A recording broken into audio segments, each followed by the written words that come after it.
Los soldados judíos de Hitler. Este es el soldado Werner Goldberg.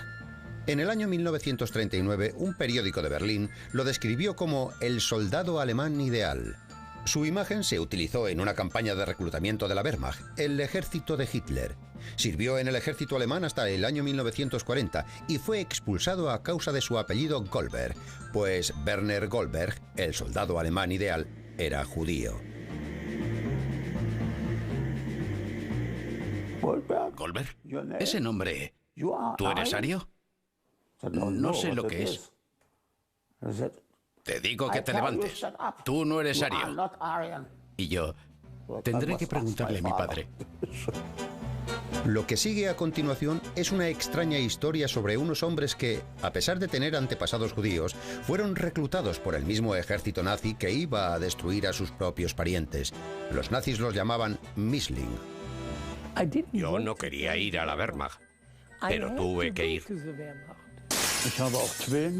Me ponía los tefilín aquí y aquí. Yo me gradué en una yeshiva, una escuela de estudios judíos. Y creo que mi padre o mi madre o alguien de mi familia quería verme vestido con uniforme nazi y una esvástica. La verdad es que yo estaba orgulloso de ser un soldado de sangre parcialmente judía que llegó a ser oficial alemán. Sí, había aspirado a eso. Desde la Edad Media, judíos como Moses Mendelssohn, Heinrich Heine y Albert Einstein habían hecho una contribución significativa a la cultura alemana. Los judíos eran alemanes orgullosos de serlo, que servían en el ejército de manera destacada. El ascenso de los nazis en el año 1933 y la consolidación de Hitler en el poder trajeron cambios profundos y, en última instancia, destructivos al ejército alemán. La vida cambió radicalmente para los millones de judíos alemanes y para los parcialmente judíos y sus hijos y parientes. Sobre ellos también practicaron los nazis sus políticas raciales. Las tiendas y comercios judíos fueron boicoteados y muchos fueron obligados a abandonar sus profesiones. La vida se hizo cada vez más difícil para los judíos en Alemania. Los nazis pusieron en práctica las tristemente famosas leyes de Nuremberg del año 1935 que cambiaron los derechos ciudadanos de los judíos. Pero ¿quién era judío según las leyes de Nuremberg del año 1935 y quién podía ser reclutado? Una persona con padre y madre judíos era considerada totalmente judía y no podía entrar en el ejército. Los judíos completos eran expulsados sumariamente. Misling era un término alemán despectivo para referirse a los mestizos. Los Misling sí podían ser reclutados en el ejército. Un medio judío que tenía uno de sus progenitores judíos podía ser reclutado. Las leyes de Nuremberg respondían a dos cosas. Una era la protección de las personas y otra del honor alemán. Las leyes establecían que los judíos no eran alemanes y que por tanto no podían ser ciudadanos alemanes. Sin embargo, los judíos eran súbditos del Estado y tras definir quién no era alemán, tenían que determinar quién era judío, y ahí es donde se enredaron. Los Misling, por supuesto, podían entrar en el ejército. El profesor de historia norteamericano Brian Mark Rigg investigó la cuestión y escribió un libro sobre este asunto. El término Misling se aplicaba a los perros que no eran de pura raza, y era un término terrible. Y cuando los nazis llegaron al poder en 1933, y tras las leyes de Nuremberg de 1935, el término se empezó a aplicar a las personas. Algunos de los hijos de matrimonios mixtos se identificaban con el gobierno nazi, trabajaban para él en todos los sectores y niveles. Algunos permanecieron en el ejército por la seguridad que les proporcionaba. Unos pocos llegaron a ser como el general del ejército del aire Erhard Milch, que fue ayudante del mariscal Hermann Göring. Sabía lo del trabajo esclavo en Auschwitz y lo de los experimentos de Dachau. Era un tipo realmente repugnante, un miembro del partido nazi, pero fue parte de una pequeña minoría de entre esa gente. Muy pocos de los oficiales parcialmente judíos eran como Milch. El comandante Ernest Volk recibió la sorprendente orden de rescatar al sexto rabino de Lubavitch del gueto de Varsovia.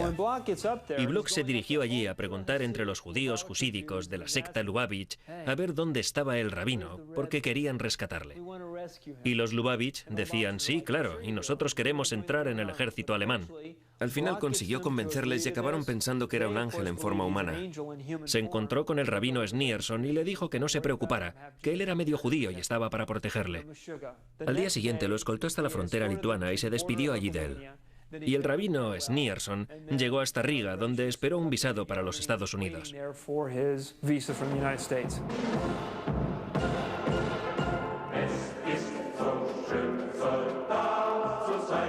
No todos los soldados medio judíos eran de alto rango. Algunos eran soldados corrientes que servían en todos los niveles de las Fuerzas Armadas. En el conjunto del ejército podemos estimar que unos 60.000 medio judíos y 90.000 cuarterones sirvieron en las Fuerzas Armadas durante la Segunda Guerra Mundial. Estas personas se encontraban en tierra de nadie en muchos aspectos. Y es verdad que no eran completamente judíos ni iban a perseguirlos, pero tampoco eran arios y no los trataban como ciudadanos alemanes de pleno derecho. Las normas nazis podían acarrear muchas sorpresas odiosas. Imagínense lo que tenía que ser para un muchacho que pensaba que era inmune a los horrores del nazismo descubrir un día que, según los nazis, él mismo era de hecho judío. Werner Goldberg recibió una educación luterana. No descubrió que su padre era judío hasta que el director de la escuela, miembro del partido nazi, entró en su clase y separó a los alumnos judíos de los arios. Fui a casa y le pregunté a mi padre qué era ario y qué no era ario y todo eso. Y él me dijo que sí, que nuestra familia era judía. Y le dije, pero tú no eres judío. Y me dijo, no, yo soy cristiano. Me hice cristiano en 1902. Pero nunca hablábamos de eso. Hablábamos de la historia judía y del Antiguo Testamento. Pero claro, eso era común con el cristianismo. Pero nunca hablamos de la raza. ¿De qué raza íbamos a hablar? Éramos todos alemanes. El joven Goldberg no quiso unirse a las juventudes hitlerianas porque tenía que llevar una gorra con una esvástica. Estaba en los Boy Scouts. Y en ellos funcionaban las juventudes hitlerianas. Un día me dijeron que tenía que ponerme la esvástica. Yo dije que no. Y entonces me dijeron que me tendría que ir. Adolf Hitler, der Führer der deutschen Jugend, hat das Wort.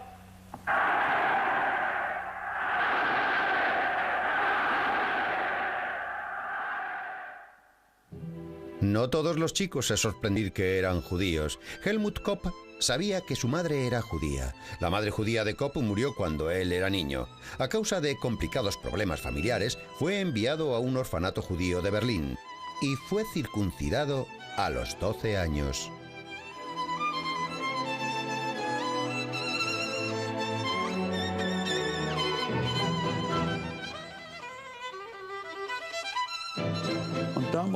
Fui a una institución judía ortodoxa. Allí celebrábamos todas las fiestas y todos los utensilios de la cocina era kosher. Y si confundías los platos de la carne y de los lácteos, podías tener problemas. Hice el bar mitzvah en el orfanato judío y me ponía el tefilín. Esas cajitas negras atadas aquí y aquí. Su madre se casó con un alemán. Ella era judía y su padre cristiano. No sé cómo vivían, pero siguieron siendo judíos. Y eso no era tan raro. Estaba claro que Helmut no era judío según las leyes alemanas, pero según la ley judía sí que era judío. Cuando vinimos a Palestina en 1934, mi padre lo preparó todo para que los padres de mi madre, la hermana de la madre de Helmut, pudieran venir también. envió una declaración jurada al gobierno británico para que pudieran venir a Tierra Santa. No pude ir con mi familia a causa de mi apellido, Kopp. Según los nazis, yo era alemán. No permitían que un chaval alemán de 14 años fuera a Palestina. Querían que fuera a Palestina, pero como no estaba circuncidado, antes le realizaron la circuncisión. Siendo un muchacho, había estado metido en las juventudes hitlerianas. Estaba claro que era parte de aquel grupo. Además, siempre pensé que nos comportábamos de manera diferente. Teníamos la misma abuela. Era mi primo. Y si hubiera tenido la más mínima sospecha de que hubiera hecho algo malo, no me hablaría con él.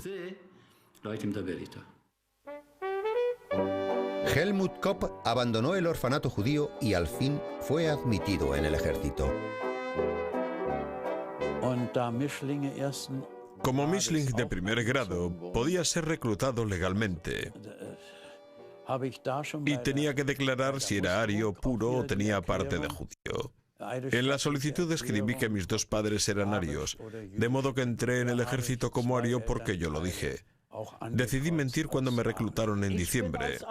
En la revisión médica nos colocaron en fila y desnudos ante la junta de reclutamiento. Y alguien dijo, ¿qué tienes ahí? Los demás chicos de la fila dijeron, Kopp tiene un miembro judío. Yo dije, no, no. Los miembros de la junta estaban vestidos de uniforme. Yo dije, no. Me salió un bulto. Y aún pueden verse los puntos que me dieron al quitármelo. ¿Cuándo te hicieron la operación?, me preguntaron ellos. Y yo les contesté que cuando tenía 12 años. Apuntaron aquello en el informe y eso fue todo. Entonces se acercó un médico con guantes de goma y me examinó el miembro más detenidamente, moviéndolo de lado a lado y dijo, sí, puede haber sido un bulto.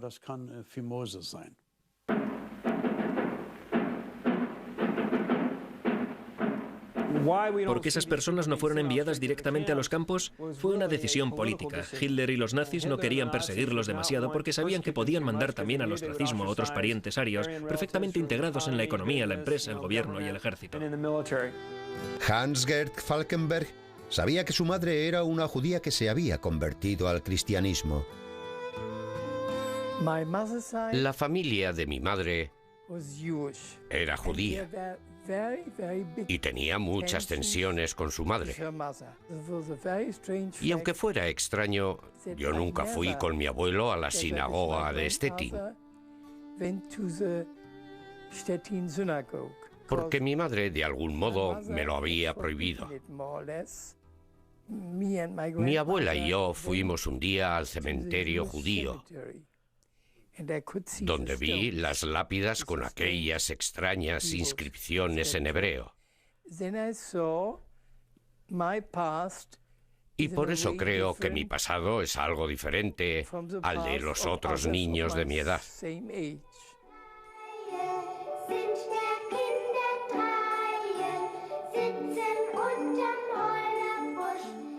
Tenía un extraño profesor de biología cuyo nombre aún recuerdo. Se llamaba Tobías, que decía que los arios eran la raza superior y que los Mischling eran débiles. Yo pensé que tenía que probar lo contrario. Era algo muy simple. Quería demostrar con mi propia capacidad física que todo eso de la superioridad eran tonterías.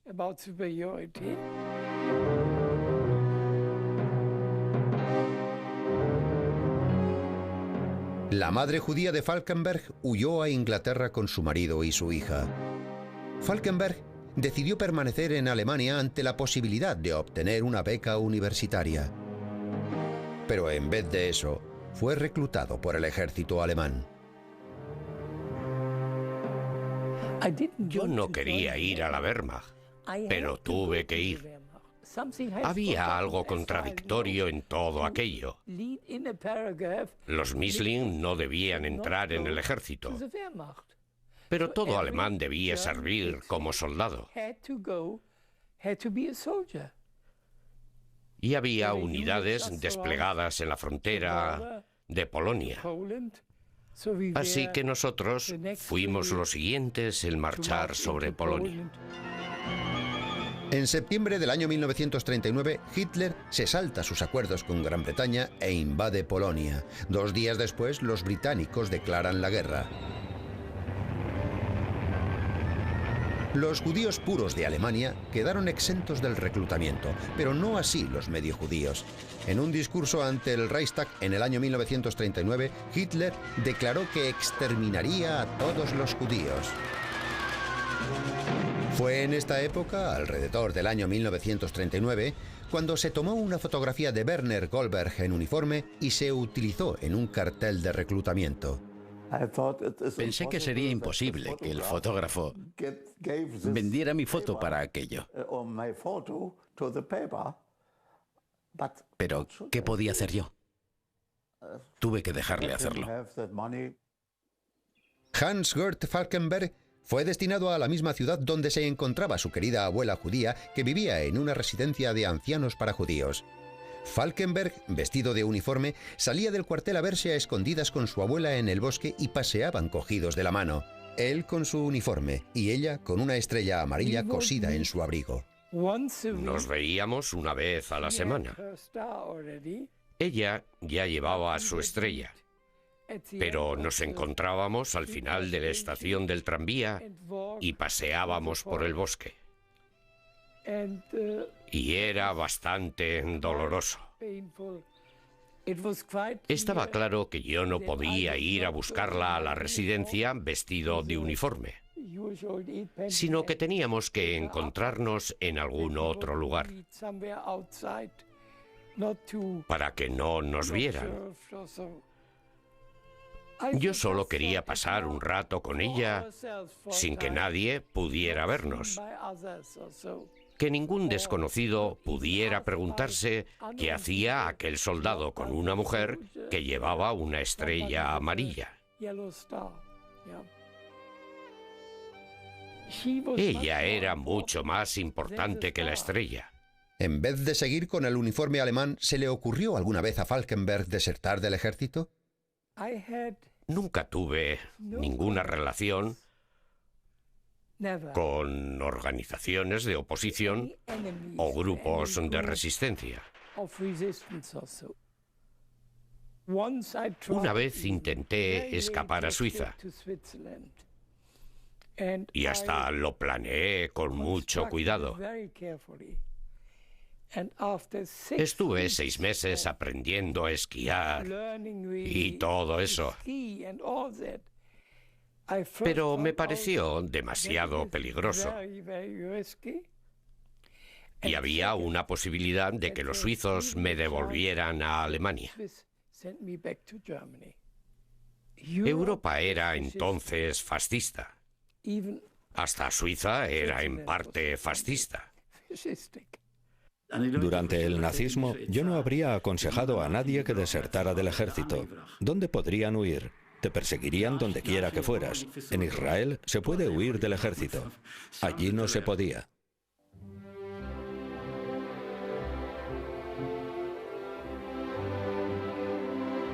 Esta es una fotografía de Arno Spitz tomada junto a su familia en su jardín de Berlín. Llevaba un uniforme de paracaidista y luce 3 cruces de hierro o medallas al valor. Arno Spitz se educó en un ambiente privilegiado. Su abuelo fue un hombre de negocios de éxito. Su padre creció en el seno de una familia judía acomodada de clase media alta que se había convertido al cristianismo. El padre de Speed no era especialmente religioso y se casó con una mujer alemana no judía. En el 37, el padre de Speed se refugió en los Estados Unidos. Mi padre no fue educado en la fe judía. Pero es verdad que la mayoría de sus amigos, aunque no todos, eran judíos. Mi padre se fue tras el ascenso al poder de Hitler.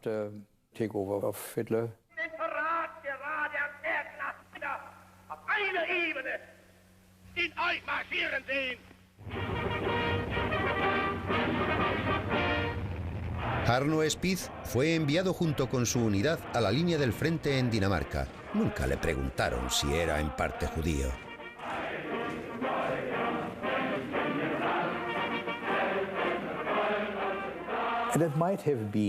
Puede que en aquella época se hiciera alguna pregunta sobre los antepasados de los soldados, pero a nadie le importaba mucho.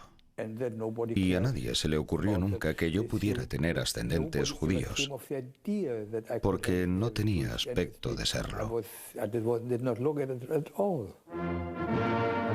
Mientras sirvió en el ejército, Arno Speed fue condecorado 3 veces con la Cruz de Hierro al Valor.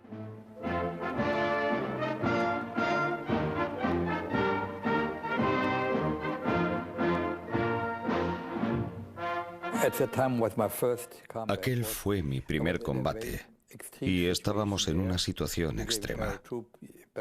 Yo pertenecía a un batallón de paracaidistas y el capitán me mostró un búnker que se suponía que teníamos que tomar con otros 10 o 12 soldados. El búnker ruso se encontraba en una colina, en una pequeña elevación. Y mientras avanzaba a gatas como podía, oía silbar las balas incesantemente sobre mi cabeza. De modo que no podía levantar la cabeza porque me habría quedado sin ella en el acto. Y entonces me levanté y empuñé la metralleta con intención de entrar en el búnker. Pero entonces observé que había 2 soldados rusos muertos en la parte derecha del búnker.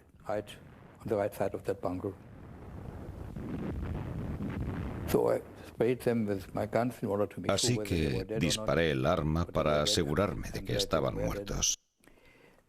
Pero lo estaban, y me alegré. Entré en el búnker, que estaba vacío. Era una especie de anticlímax. Estaba junto a una aldea y no podía haber ningún ruso en los límites de la aldea. Estábamos como a unos 100 metros de los límites. Volvimos al pueblo y al principio de la calle aquel soldado se puso en pie y empezó a disparar con su metralleta por toda la calle. Nosotros respondimos al fuego y al poco rato lo habíamos matado. El comandante del batallón me condecoró con la Cruz de Hierro. Y aquella Cruz de Hierro significó mucho para mí. Probablemente entonces debía haber recordado que era en parte judío, y a menudo se decía que los judíos eran cobardes. Incluso mi madre, que era bastante prosemita, era muy partidaria de los judíos. Incluso ella me dijo una vez que los judíos eran cobardes. Y pensé en ello en aquel momento y me dije, lo recuerdo perfectamente. ¿Ves? Yo no soy un cobarde.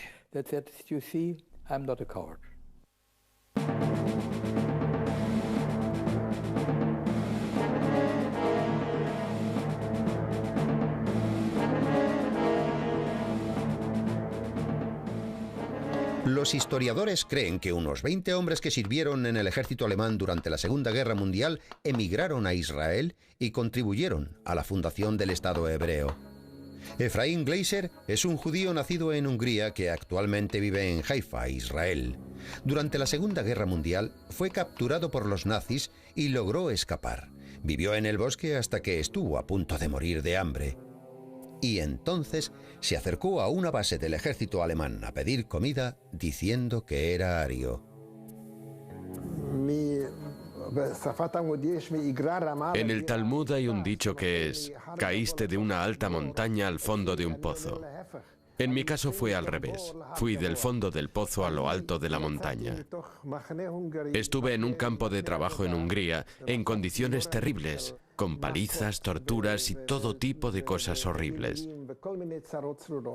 Y de repente llegué a un lugar, y me tienen que entender esto, un lugar donde me apreciaban, donde los alemanes me trataron con respeto. Fue una coincidencia dentro de otra coincidencia. De hecho, entré en el ejército alemán porque me moría de hambre.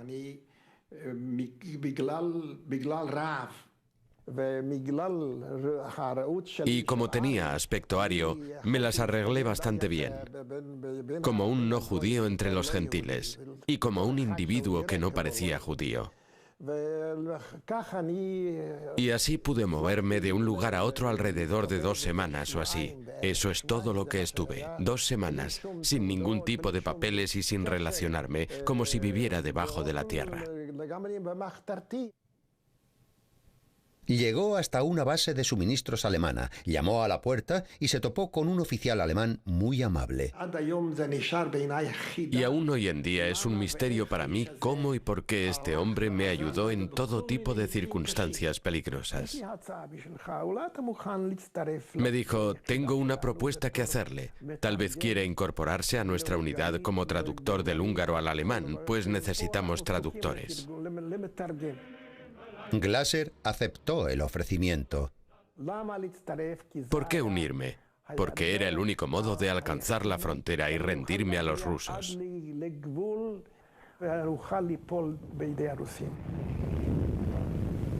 La frontera rusa estaba muy lejos y de repente Glasser descubrió que llevaba con él peligrosas pruebas incriminatorias. Yo llevaba una mochila y los alemanes me dieron otra y yo empecé a trasladar mis pertenencias. Y entonces me di cuenta de que tenía algunas cosas que podían ser sospechosas o peligrosas, especialmente estando entre no judíos.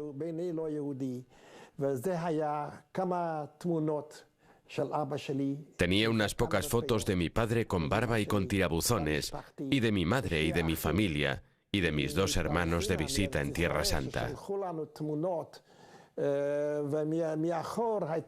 Nos mandaron fotos con textos hebreos. Y después recordé que tenía algo más. Los húngaros me habían confiscado el tefilín en el campo de trabajo, pero de algún modo pude esconder la bolsa que me trajeron de Tierra Santa.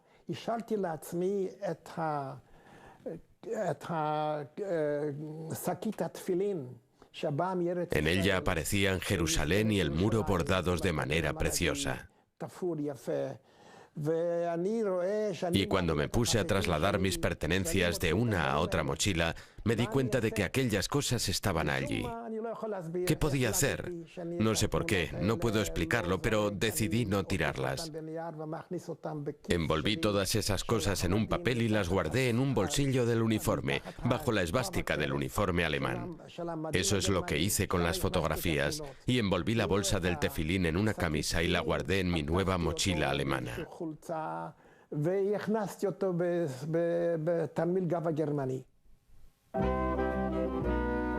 La madrina de Hans-Gert Falkenberg era miembro del partido nazi y aún así quedó muy afectada cuando supo que la abuela judía de Falkenberg había sido deportada a un campo de concentración de Polonia. Y me preguntó, por cierto, ¿qué tal está tu abuela? Y yo le dije, ¿no se ha enterado? No, ¿de qué?, me contestó. La deportaron a Polonia hace 3 semanas con todos los judíos que aún permanecían en Stettin, en el este. Ella me dijo, pero eso es horrible. ¿Cómo no me lo has dicho? Hay que hacer algo. Y yo le dije, usted es miembro del partido nazi. Usted es nazi. Y dijo, sí, sí. Aún creo que los judíos son un prejuicio para Alemania. Pero eso no tiene nada que ver con tu abuela. En el año 1940, el gobierno nazi cerró las lagunas jurídicas de sus leyes de reclutamiento y corrigió la paradoja de tener judíos sirviendo en el ejército nazi. Todos los medio judíos que servían en el ejército en aquel momento serían desmovilizados. Los mediojudíos licenciados no podían ya disfrutar de la seguridad que les daba el ejército y ahora se encontraban a merced de la Gestapo. Pero el ejército era un lugar en el que los soldados solían ser aceptados si hacían su trabajo y no demasiadas preguntas a pesar de las leyes nazis. A Werner Goldberg le ofrecieron la oportunidad de permanecer en él. Sí, pero te puedes quedar si quieres, me dijeron. Entonces me acordé de las palabras de mi padre cuando decía: si nadie te quiere en un sitio, no te quedes allí. Así que escuché la voz de mi padre y me fui. La Gestapo pasó por las unidades para comprobar si quedaban Misling entre los oficiales. El oficial al mando de Falkenberg le ofreció una oportunidad de evitar ser descubierto. Tengo que hacerte una propuesta, me dijo. Si te mando esta noche al frente, tendrás más posibilidades de permanecer en el ejército. Nadie le dijo que lo hiciera. Fue algo que él hizo por su propia iniciativa. Y yo le dije: sí, claro, gracias. Y aquella misma noche me mandaron a Dinamarca. Eso me hizo ganar un año más como soldado en el ejército alemán.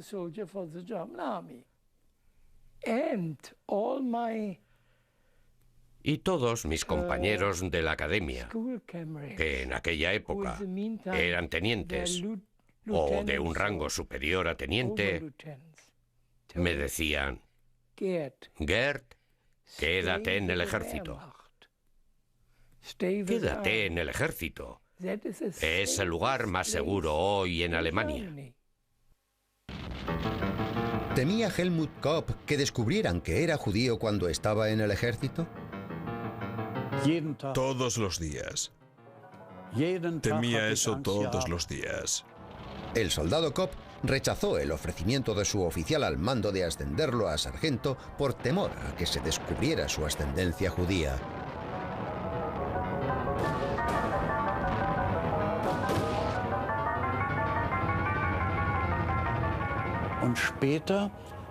El oficial de mi compañía, que era teniente, se acercó a mí y me dijo: Kopp, tiene todas las calificaciones para ser un oficial de combate. ¿No quiere presentar una solicitud? Y yo le dije que no podía. En aquel momento, en los rangos inferiores no revisaban los documentos, pero en los más altos sí lo hacían. Y aquello podía ser muy peligroso.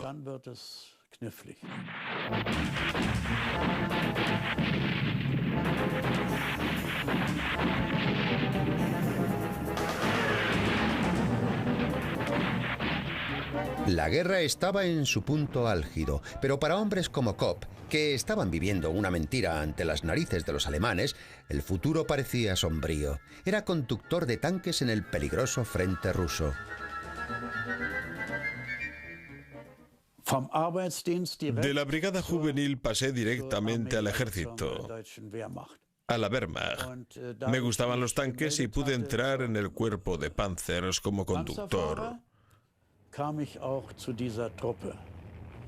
Me destinaron a la división acorazada 257 y serví en la zona de Kharkov.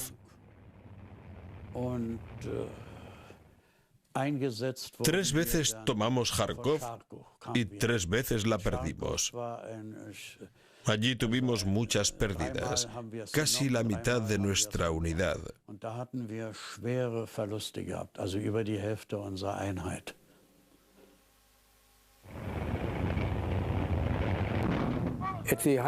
En la escuela de combate de alta montaña de Mittenwald me ascendieron a teniente. Estaba orgulloso. A pesar de todo, me sentía muy bien. La verdad es que yo estaba orgulloso de ser un soldado de ascendencia judía que había llegado a ser un oficial alemán. Sí, había aspirado a eso. No pensábamos en Hitler como en el comandante supremo de los ejércitos. Él era nazi.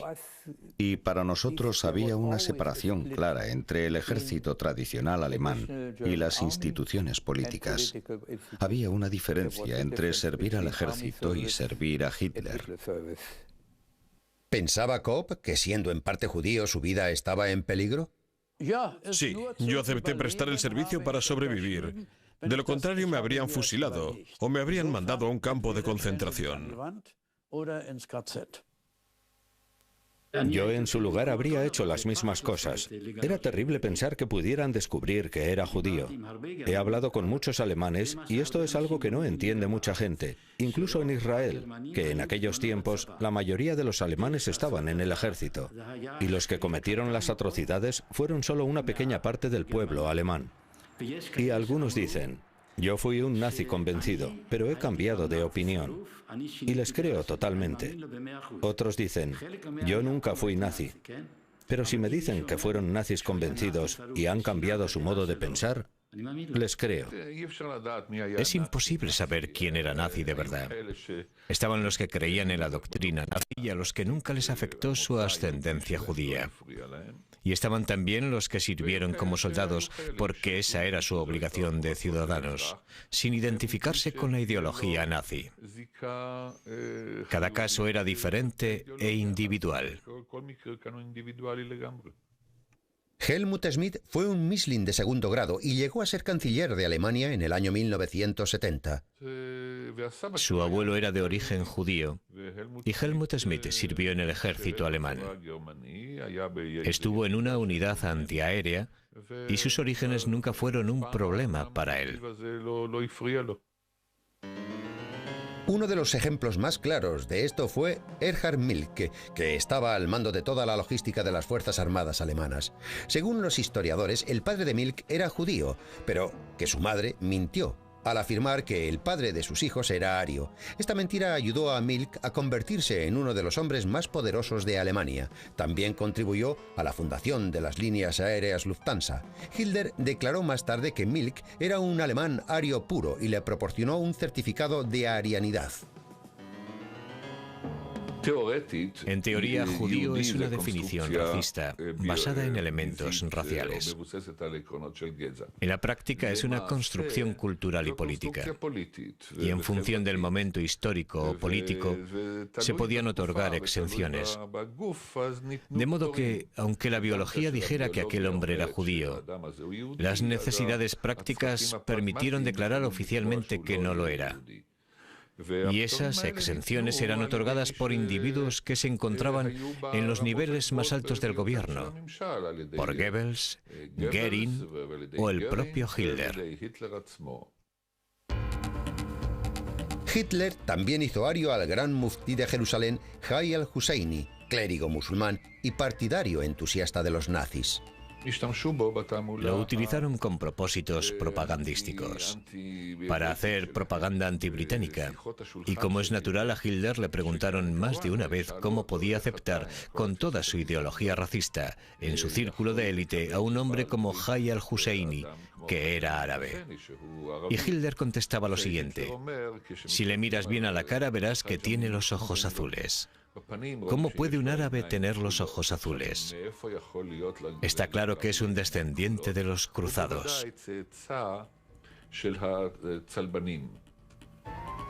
Solamente se concedieron unas 2000 exenciones. La mayoría de los Mischling no recibieron certificados de arianidad y regresaron a sus complicadas vidas civiles. En esa vida, Werner Goldberg tuvo que rescatar a su padre judío hasta 3 veces de la Gestapo. 2 agentes de las SS cogieron a mi padre en el tranvía y se lo llevaron a la ambulancia, que ponía ambulancia de las SS. Yo les dije que quería ver a mi padre, pero me dijeron que era imposible, que era prisionero de la Gestapo. En Nochebuena, cuando todos los guardas estaban en una fiesta, Goldberg rescató a su padre del hospital alemán. Resulta que allí no había nadie. Solo había una monja. Y yo le dije, me voy a llevar a mi padre. ¿Es posible? Bueno, usted verá. Y lo metí en un taxi y me lo llevé a casa. La aniquilación de millones de judíos durante el Holocausto no tuvo precedentes en la historia moderna. Los nazis afirmaban que el pueblo judío era la causa y raíz de todos los males del mundo y debía ser destruido. Pero la cuestión más llamativa es ¿qué sabían los Misling sobre el Holocausto y cuándo lo supieron?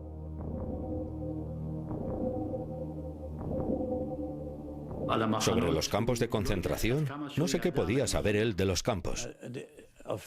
Había rumores que circulaban entre los sargentos de que los judíos estaban siendo deportados a campos de concentración y que allí los exterminaban. Es lo que se decía con la boca pequeña, pero solo se podía hablar de ello entre los amigos íntimos.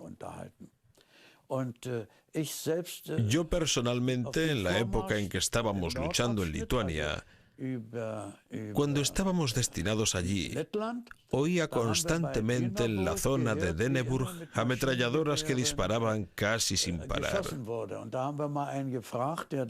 Y un día le preguntamos a uno de los que participaba en aquellos disparos, ¿qué es lo que hacen allí? No recuerdo si era un soldado o un agente de la Gestapo.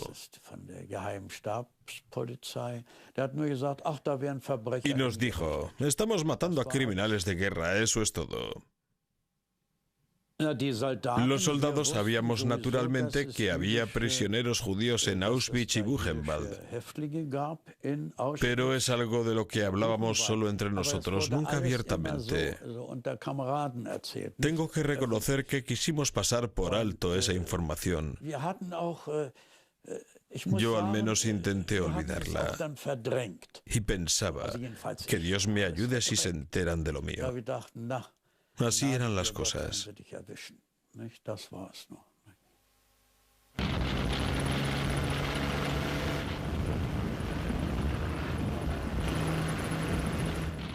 Arno Spitz mantiene que él nunca estuvo en servicio en zonas de población judía. Durante la guerra nunca estuve en zonas donde hubiera población judía, como en Polonia. En esa parte de Rusia no. No estuve en Bielorrusia, sino al sur de Leningrado. En esa parte de Rusia, en el distrito de los pantanos, no había judíos.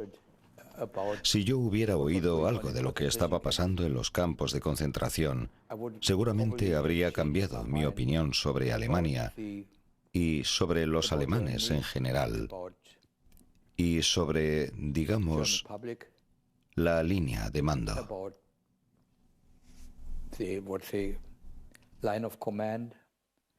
Pero probablemente no habría hecho nada. ¿Qué podía haber hecho yo? Me podían haber matado. En el ejército no se podía hacer mucho.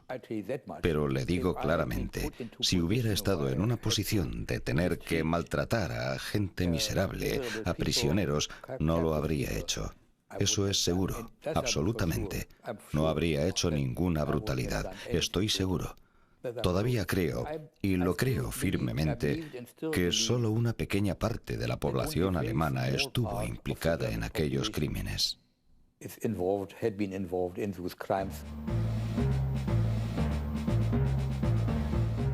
En el año 1943, los mestizos judíos vuelven a ser llamados al servicio militar a causa de la necesidad de hombres en el ejército.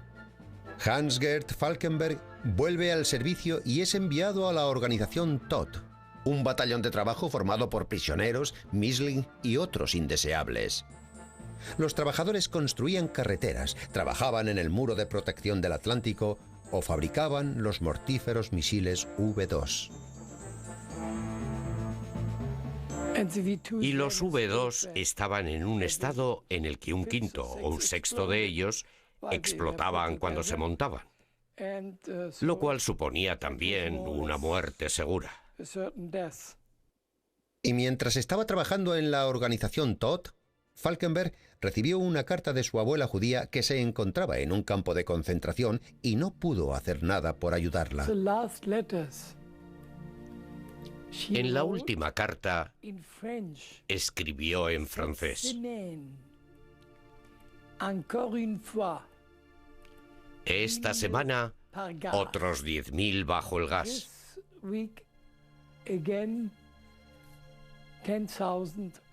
Eso decía en francés.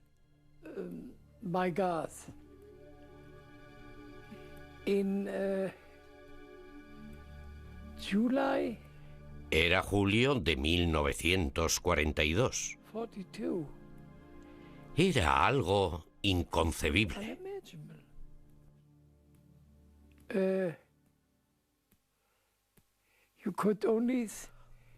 Uno solo podía pensar que la gente se había vuelto loca. Aquello no podía ser verdad.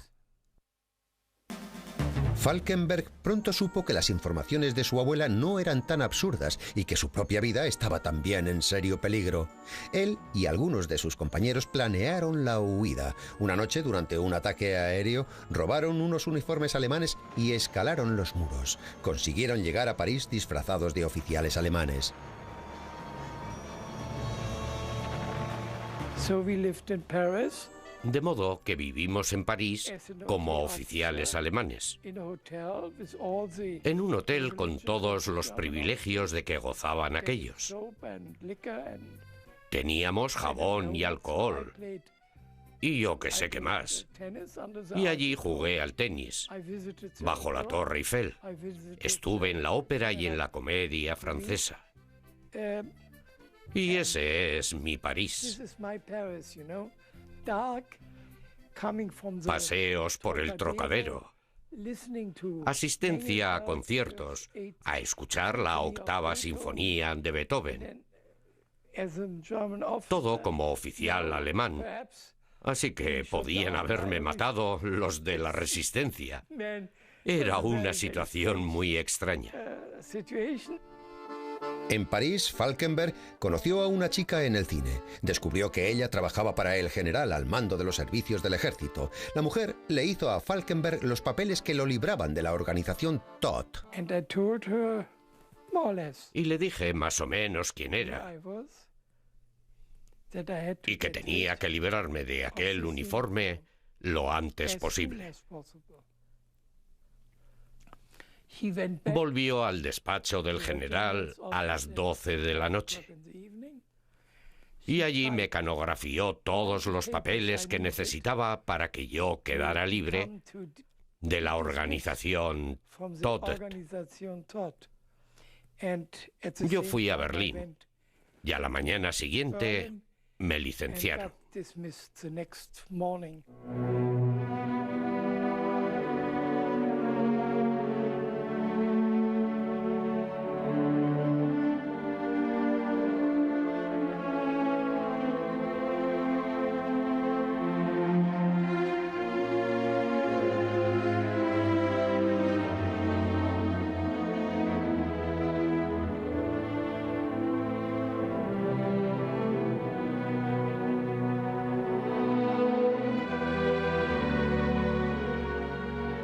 En abril del año 1943, para celebrar el cumpleaños de Hitler, los líderes nazis habían decidido hacerle un regalo y liberar a Berlín de todos los judíos. En aquella época, varios miles de judíos casados con no judíos permanecían aún en la ciudad. El padre de Werner Goldberg volvió a ser arrestado y conducido al centro de detención de judíos en la avenida Rosenstrasse. Las familias de los detenidos se concentraban en el parque del otro lado de la calle, a la espera de noticias de sus allegados. Esta se consideró después la primera protesta que se hizo nunca contra el régimen nazi. Una mañana en la que estaba yo allí, me acerqué a un coche abierto de las SS y en el asiento delantero iba un antiguo compañero de mi clase.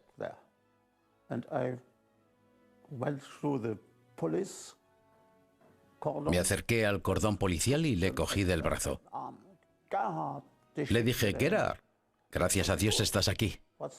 ¿Qué pasa?, me dijo. Mi padre está aquí, le contesté.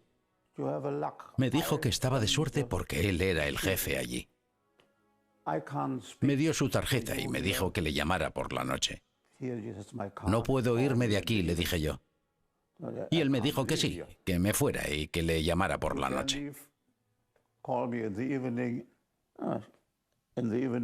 Aquella noche le llamé y él me dijo por teléfono que mi padre volvería pronto a casa. Y a la mañana siguiente allí estaba. Ephraim Gleiser vistió el uniforme alemán durante 5 meses antes de poder escapar tras las líneas rusas. Y allí estábamos nosotros con nuestros uniformes y él, que creo que era un sargento, me dijo: ahora le voy a enseñar algo muy importante. Aquí somos muy estrictos con la limpieza y muy estrictos con el orden. Tienes que saludar a todos los oficiales alemanes que veas. Y el saludo es Heil Hitler.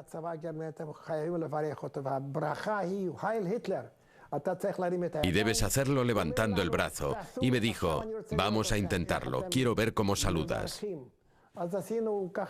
E hicimos un ensayo con Heil Hitler. Así teníamos que saludar. Y salimos a la calle y vimos a todo tipo de gente que iba de un lado a otro con uniformes alemanes, hasta que llegamos al lugar donde íbamos a estar, donde teníamos nuestras habitaciones. Y tuve que saludar diciendo Heil Hitler a todos los que nos encontrábamos por la calle. Yo estaba aterrorizado, pero ¿qué podía hacer? Antes de eso también estaba muerto de miedo. Desde que estuve en el campo, tuve un miedo terrible metido en el cuerpo.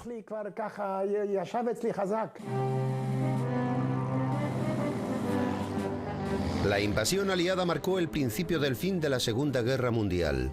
El Ejército Rojo atacó desde el este y sus fuerzas rodearon Alemania. El enemigo cercó a Arno Spieß por todos los lados, impidiendo cualquier vía de escape.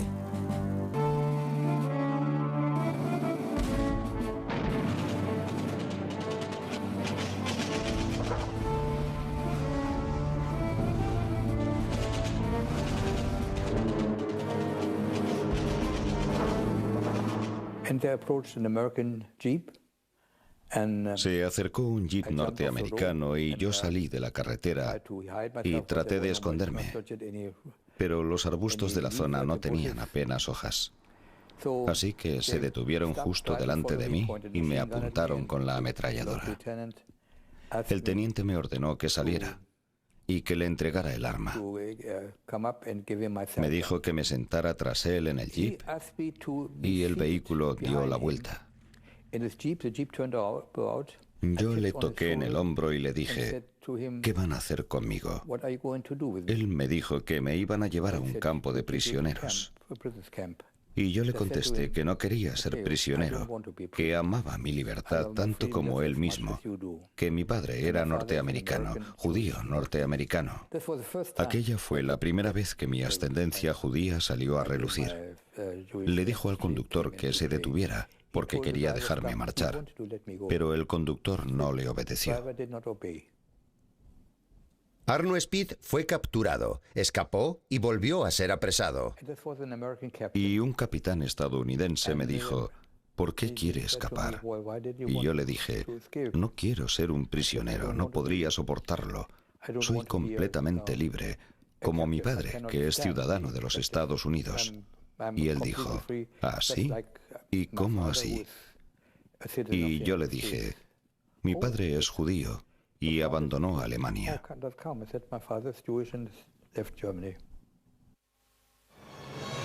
Helmut Kopp fue capturado por las tropas soviéticas y conducido a un campo de prisioneros de guerra donde permaneció durante casi 2 años, desde 1944 a 1946. En el campo de prisioneros ruso tenía una doctora que era judía. Yo le presenté mi situación. Le dije que había estado ocultándome en el seno del ejército y que mentí cuando presenté mi declaración diario. Ella se enfadó mucho y dijo que esas cosas no podían pasar en el ejército alemán. En julio de 1944 me capturaron y pasé 2 años en un campo de prisioneros ruso. Cuando salí de allí 2 años después pesaba 44 kilos. Ahora peso 84. Y cuando estaba en el ejército pesaba unos 78. Yo parecía un esqueleto. Regresé y durante 3 meses no pasó nada. Vivía con amigos. Todos mis amigos eran judíos. Bueno, Misling. Y después me casé. Antes de la guerra tenía una novia que era aria. Entonces no nos permitían casarnos y solo podíamos vernos en secreto. Pero después de la guerra nos casamos.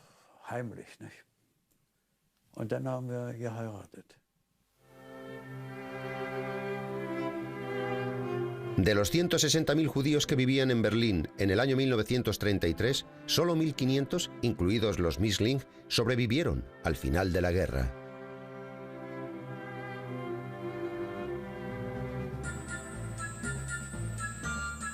A excepción de su padre, toda la familia judía de Werner Goldberg pereció en el Holocausto. Tras la guerra, Goldberg intentó ayudar a sus vecinos en el nuevo período en que entraba Alemania. Contribuyó a la reconstrucción de su barrio de Berlín. Organizó un comedor popular con la comida que hurtaba al ejército soviético e incluso creó un cuerpo de bomberos. Más tarde participó activamente en la política alemana y luchó por la democracia y los derechos de las minorías. Llegó a ser concejal y fundó su propio partido político. Fue uno de los primeros impulsores de las leyes que proporcionaban reparaciones a los judíos y a otros grupos que habían sufrido a manos de los nazis. Tras la guerra, Arnold Spied se reunió con su padre judío en Los Ángeles y llegó a ser un promotor inmobiliario de éxito. Cuando en el año 1961 se levantó el muro de Berlín, que dividía a Alemania, pensó que tenía que regresar a su país. Apoyó al Partido Socialdemócrata y fundó una empresa de publicidad para favorecer ideas prodemocráticas. Spied perdió a la mayoría de sus familiares judíos en el Holocausto. Todos los familiares judíos de Helmut Kopp fueron asesinados por los nazis, excepto a aquellos que escaparon a Israel. Kopp y su mujer se quedaron en Berlín, donde él trabajó como conductor de camiones o chofer. Después de la guerra, Hans-Gert Falkenberg se enteró de que había perdido a todos sus familiares judíos, incluida su abuela. Terminó sus estudios y obtuvo una licenciatura. Fundó Input, una fundación dedicada a la defensa de la democracia. Falkenberg fue también productor y una personalidad muy conocida de la televisión alemana. Hasta su muerte en el año 2005, estuvo casado con su tercera esposa, una profesora judía norteamericana. Tuvieron un hijo que celebró el Bar Mitzvah. Hasta su muerte en el año 2004, Werner Goldberg trabajó para potenciar la democracia en Alemania. Teniendo en cuenta todo lo que consiguió, tal vez después de todo, sí que fuera el soldado alemán ideal. Los historiadores creen que después de la guerra, Hitler planeaba matar a sus soldados judíos.